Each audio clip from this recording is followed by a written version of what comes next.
Hey guys, thanks for tuning in to Comic Book Nostalgia. I'm CB Nostalgia, and we have a little update from Marvel Comics on Wakanda.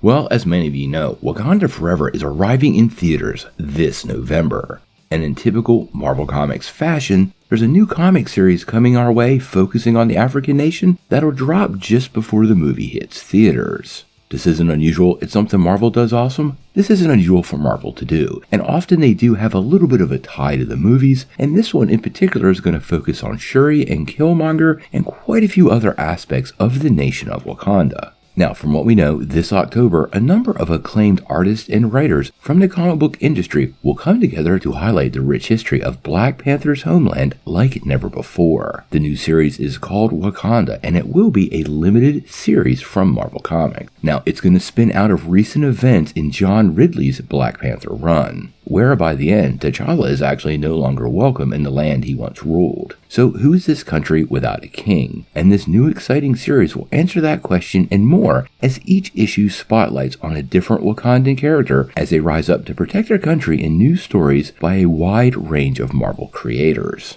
Now, if you're paying attention, we're kicking off a little bit of the art in the background. And the very first issue is going to focus on Shuri. Now, this comes from artist Paco Medina and writer Stephanie Williams. And apparently the tale will focus on Shuri, proving that the Black Panther isn't the only hero in Wakanda. In the announcement, she said, "I've been such a huge fan of Black Panther over the years, especially the evolution and expansion of the women of Wakanda.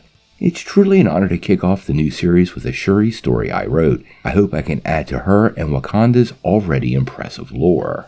Now, one of the cool things about this is each issue is going to have a history of the Black Panthers, and this backup story will be written by Evan Narcisse with art from Natasha Butos. Now, more interestingly, for the very first time, it's going to provide a definitive overview of all the Wakandans who have held the mantle of Black Panther. This actually is one of the more interesting things to me about the series and should prove to be quite the expansion of the Black Panther mythos.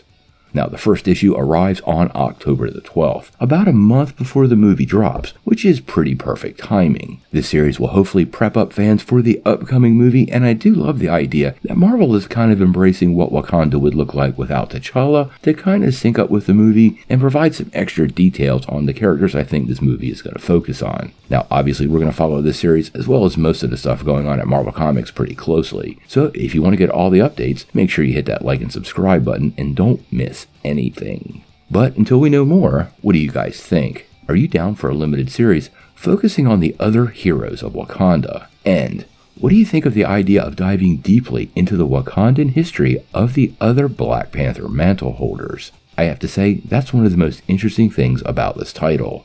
Tell me what you think in the comments below. If you like this video, make sure you hit like, click subscribe, and if you don't ring that bell, you're not getting any updates. Peace.